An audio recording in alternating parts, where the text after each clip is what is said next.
अस्सलाम वालेकुम dear students, आप कैसे हैं? यकीनन खैरियत से होंगे। बेटा आज वीक 4 है और इस वीक 4 में यानी चौथा हफ्ते में हम उर्दू बी का काम मुकम्मल करेंगे, जिसमें ग्रामर का एक टॉपिक होगा, तफ़हीम होगी और तस्वीरी कहानी होगी। इससे पहले हमने दूसरे हफ्ता में यानी आपका ये 4th वीक है, इससे पहले दूसरे हफ्ते में हमने उर्दू बी का काम किया था, जिसमें दर्जन उन्वानात हमने मुकम्मल किए थे, वाहिद जमा किए थे रसब उर्दू से। दूसरा अपने वीडियो जायज़ा किया था जो उर्दू बी कॉपी पर लिखा था, और तीसरा दास्तान गोई थी जो आपने याद करके अपने घर वालों को सुनाना था। यकीनन आपके ये तीनों उन्वानात मुकम्मल हो गए होंगे।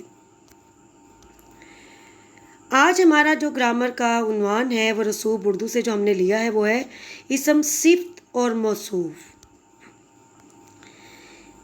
इसके तदरीसी मकासद क्या हैं? इसम, सिफ्त और मौसूफ की आपको पहचान होगी। इस लेक्चर में हम पहचान कराएंगे। दूसरा नंबर 2, चीज़ों की अच्छाई या बुराई के मफहूम से आगाह करने के लिए सिफ्त और मौसूफ को आज हम रोज़मर्रा मिसालों के ज़रिए से समझेंगे। वार्म अप एक्टिविटी यानी तमहीदी सरगर्मी में देखिए, कायद आज़म की तस्वीर के साथ है अज़ीम रहनुमा। अज़ीम रहनुमा यानी अज़ीम इनकी खूबी बयान की गई है और रहनुमा कायद आज़म को कहा गया है, तो हमने अपने रहनुमा की खूबी का बयान की अज़ीम। इसी तरह सुर्ख फूल, फूल किस रंग के हैं? सुर्ख रंग के। इनकी खूबी क्या है कि ये सुर्ख रंग के हैं। फिर इसी तरह आमना की खूबी लिखी गई, ज़हीन आमना, और उसके बाद है नीला सितारा, यानी सितारा की खूबी बयान की गई है कि वो नीला है। तो ये मुख्तलिफ़ चीज़ों की देखिए मैं यहाँ पे हमने खूबियाँ बयान की है। तो खूबी अभी आपको बताया गया कि अच्छाई या बुराई, जिसको हम ग्रामर की ज़ुबान में सिफ्त कहते हैं।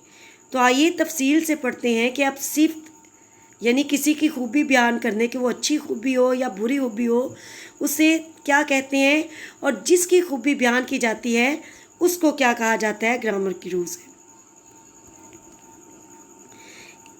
इसम, सिफ्त वो लफ्ज़ जो किसी भी इसम की अच्छाई, बुराई, हालत, तादाद या मिकदार को ज़ाहिर करे, सिफ्त कहलाता है। मिसालें हैं, नंबर 1, नेक लड़का। नेक सिफ्त है, यानी उस लड़के की खूबी क्या है कि वो नेक है। इसी तरह 4 मुर्गियाँ, यानी मुर्गियों की तादाद कितनी है कि वो 4 हैं। तो नेक और 4 इसम सिफ्त है।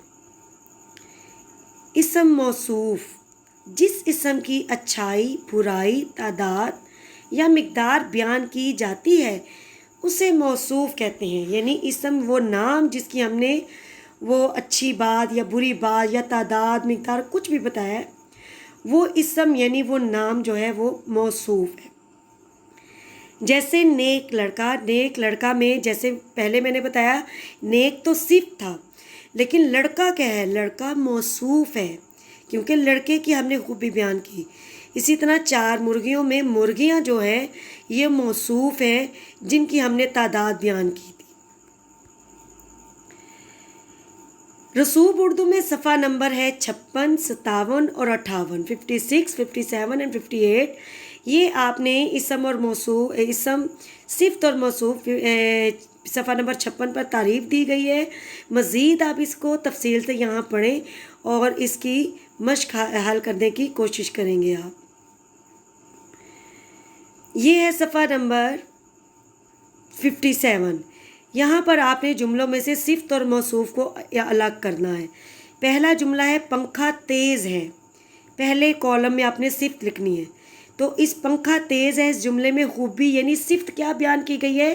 तेज़। बिल्कुल ठीक, तेज़ सिफ्त के कॉलम में लिखनी। अब ये खूबी किसकी, सिफ्त किसकी बयान की गई है? जी, पंखा। तो पंखा होगा मौसूफ। इसी तरह अगर इसका जुमला नंबर 6 देखें तो इसमें है अहमद के अब्बू झगड़ालू हैं। तो इसमें बताइए खूबी यानी सिफ्त क्या बयान की गई है? सिफ्त है झगड़ालू। और किसकी सिफ्त ये बयान की गई है? अहमद झगड़ालू है कि अब्बू? किसको झगड़ालू कहा गया है? जी, अब्बू को। तो इस जुमले में अब्बू मौसूफ होंगे। اسی طرح یہ باقی جملوں میں سے صفت اور موصوف الگ کریں گے۔ نیچے حالی جگہ دی گئی ہے، مناسب صفت لگانی ہے آپ نے اور حالی جگہ پور کرنی ہے۔ دیکھیں اس کے صفحہ نمبر 58 یعنی 58 پر یہ نیچے مددگار الفاظ دیے گئے ہیں، ان میں سے آپ نے صفت چن کر یہ حالی جگہ پور کرنی ہے، جو کہ پرندوں کی محفل ہے اور چڑیوں کی شادی ہو رہی ہے۔ اب بتائیے کس جانور کے ساتھ اس کی کون سی صفت لگے گی۔ سوال نمبر 3 میں بھی درست صفت کا استعمال کریں، یعنی آپ نے درست صفت لگانی ہے اور ان جملوں کو حالی جگہ کو آپ نے پر کرنا ہے۔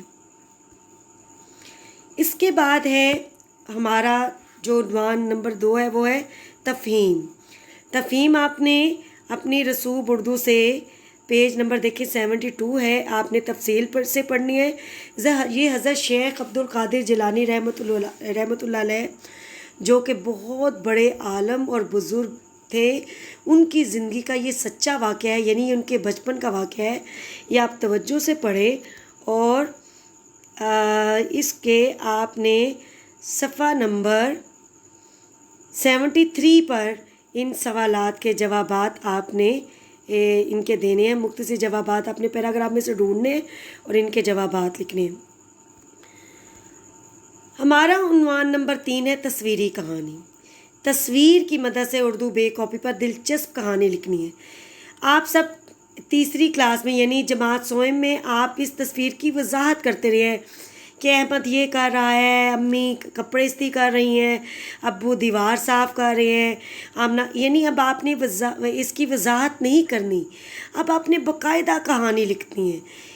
اکثر ایسا ہوتا ہے نا، کہتے ہیں کہ جو ہم ریئل لائف میں حقیقی زندگی میں جو کام نہیں کر سکتے تو کہانی میں تو کر سکتے ہیں، تو آپ کہانی لکھا کریں۔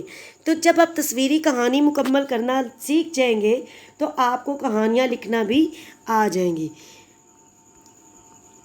کہانی لکھنے کے یہ کچھ اصول ہیں۔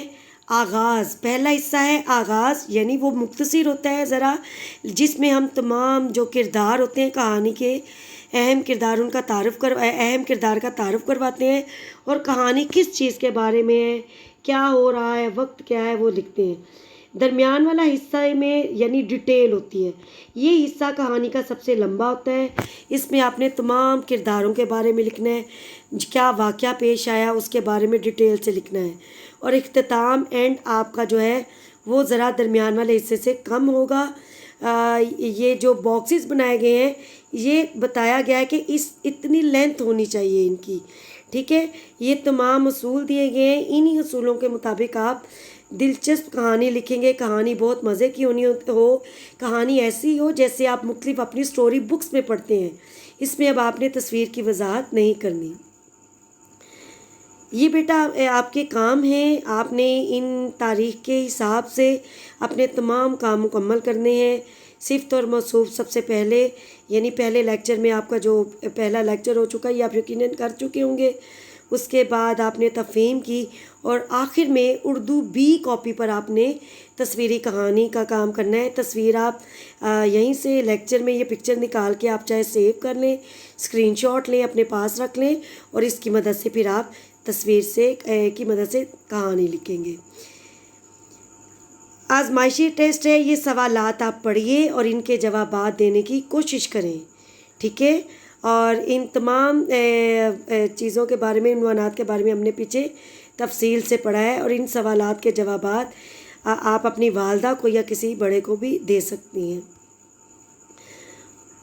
بہت شکریہ، آپ نے کام صفائی اور خوش خطی سے کرنے پر توجہ دینی ہے اور اس کام کو ساتھ ساتھ آپ نے یاد کرنا ہے۔ تھینک یو، اللہ حافظ۔